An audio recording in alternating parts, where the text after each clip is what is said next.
नमस्कार दोस्तों, मैं अंकित कुमार स्वागत करता हूं आपके अपने यूट्यूब चैनल अंकित जीएस एकेडमी में। मैंने पिछली वीडियो में संसद की बात की थी और मैंने बताया था जो संसद होती है उसके दो सदन होते हैं, जिनमें एक राज्यसभा होती है और दूसरा लोकसभा होती है। मैंने बताया संसद का जो प्रावधान है वो अनुच्छेद 79 में है, राज्यसभा का प्रावधान अनुच्छेद 80 में मिलता है, लोकसभा का प्रावधान अनुच्छेद 81 में मिलता है। ये सारे अनुच्छेद सिक्वेंस में है। 79 में संसद का प्रावधान है, 80 में राज्यसभा का प्रावधान है, 81 में लोकसभा का प्रावधान है। और मैंने पिछली वीडियो में राज्यसभा को कंप्लीट किया है। इस वीडियो में हम बात करेंगे किसकी? लोकसभा की। और मैंने यहाँ पे लिखा भी है कि लोकसभा का जो प्रावधान है वो संविधान के किस अनुच्छेद में? तो अनुच्छेद 81 में मिलता है।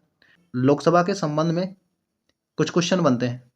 जैसे कि मैं बात करूं कि प्रथम सदन किसे कहा जाता है, तो लोकसभा को कहा जाता है, जबकि राज्यसभा को द्वितीय सदन कहा जाता है।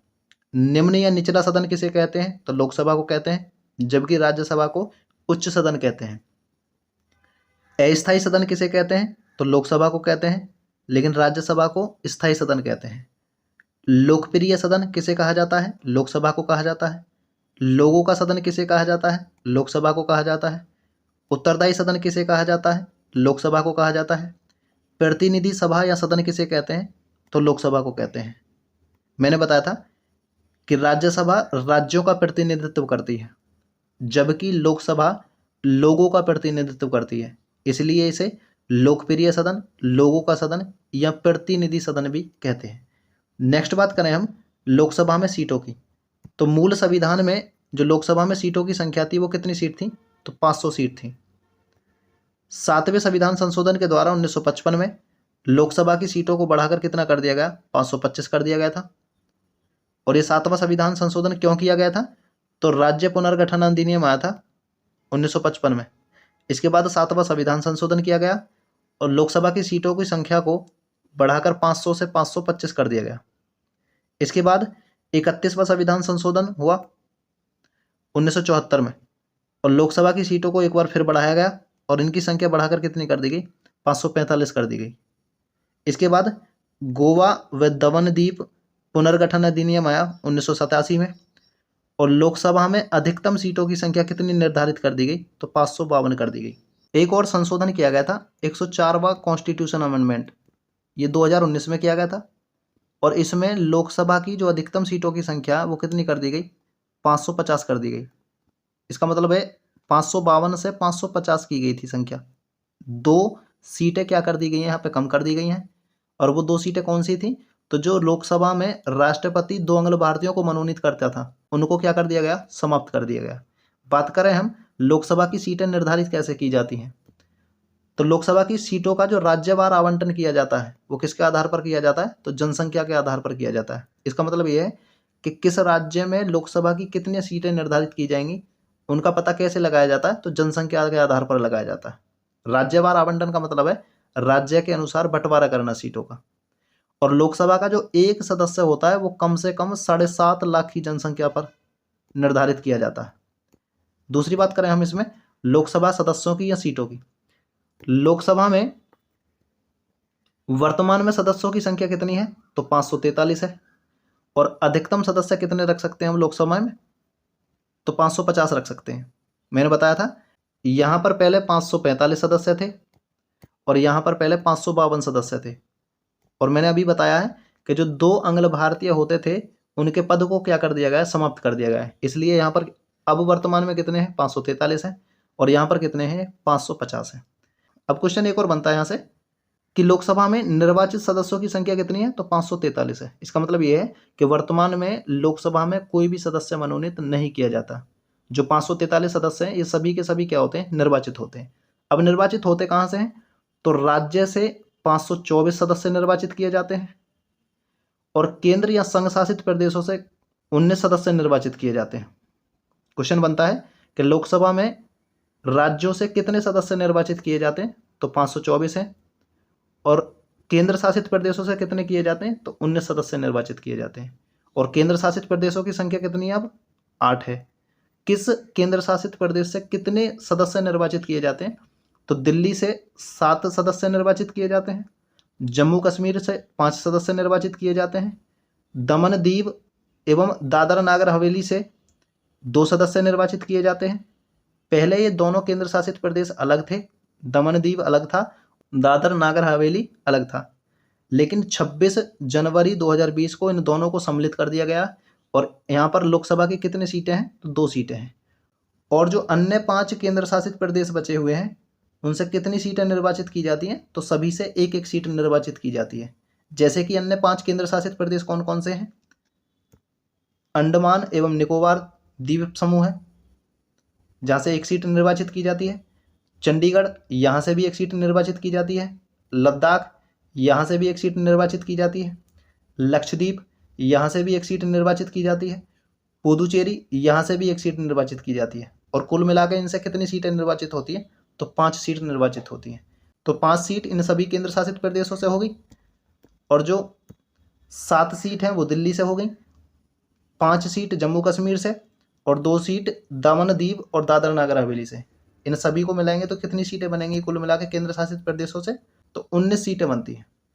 दूसरा मैंने अभी बताया था कि 104वें संविधान संशोधन के तहत 2019 में लोकसभा और राज्यों की जो विधानसभा होती है उसमें से अंग्ल भारतीय समुदाय के पद को क्या कर दिया गया है, निष्प्रभावी कर दिया गया है। इसका मतलब ये है कि लोकसभा में अनुच्छेद 331 के तहत राष्ट्रपति 2 सदस्य मनोनीत करता था जो अंग्ल भारतीय होते थे, और राज्यों की विधानसभा में अनुच्छेद 333 के तहत राज्यपाल 1 अंग्ल भारतीय मनोनीत करता था। लेकिन 104वें संविधान संशोधन के तहत 2019 में इन अंग्ल भारतीय समुदाय के सदस्यों के पद को क्या कर दिया गया, समाप्त कर दिया गया। दूसरी बात करें हम कि लोकसभा में अनुसूचित जाति यानी एससी वर्ग के लिए कितनी सीटें आरक्षित हैं, तो 84 सीट आरक्षित हैं। और एसटी वर्ग यानी अनुसूचित जनजाति के लिए कितनी सीटें आरक्षित हैं, तो 47 सीटें आरक्षित हैं। और लोकसभा में एससी और एसटी वर्ग के लिए जो आरक्षण दिया गया है वो किस अनुच्छेद में दिया है, तो 330 में दिया गया है। इनका सीक्वेंस है, अनुच्छेद 330 में लोकसभा में एससी और एसटी का आरक्षण का प्रावधान है, और अनुच्छेद 331 में राष्ट्रपति लोकसभा में 2 अंग्ल भारतीय मनोनीत करता था। अनुच्छेद 332 में विधानसभा में एससी और एसटी का आरक्षण है, और अनुच्छेद 333 में राज्यपाल विधानसभा में 1 अंग्ल भारतीय को मनोनीत करता था। दूसरी बात करें हम कि लोकसभा में एससी और एसटी का जो आरक्षण है इसको 104वें संविधान संशोधन के तहत 2030 तक बढ़ा दिया गया है।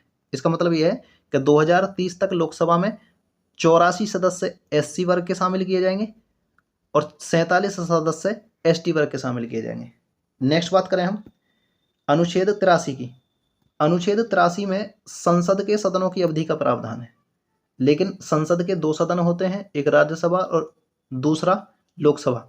यहाँ पे हम बात लोकसभा की कर रहे हैं तो लोकसभा के अवधि की बात करेंगे या कार्यकाल की बात करेंगे। लोकसभा का जो सामान्य कार्यकाल होता है वो 5 वर्ष होता है, लेकिन 5 वर्ष से पहले भी राष्ट्रपति प्रधानमंत्री की सलाह पर लोकसभा को क्या कर सकता है, भंग कर सकता है। मैंने बताया था लोकसभा को भंग करने का अधिकार राष्ट्रपति के पास होता है, लेकिन इसमें सलाह किसकी होती है, प्रधानमंत्री की। और यह अधिकार किस अनुच्छेद में दिया गया है राष्ट्रपति को, तो अनुच्छेद 85 में दिया गया है। दूसरी बात कि आपातकाल के दौरान लोकसभा का कार्यकाल बढ़ाया भी जा सकता है। इसका मतलब यह है कुछ परिस्थितियों में जो लोकसभा का कार्यकाल है उसे 5 वर्ष से ज़्यादा भी किया जा सकता है। और विशेष परिस्थिति का मतलब है जैसे कि राष्ट्रीय आपात की बात करें हम, और अभी तक एक बार लोकसभा का कार्यकाल बढ़ाया भी गया है।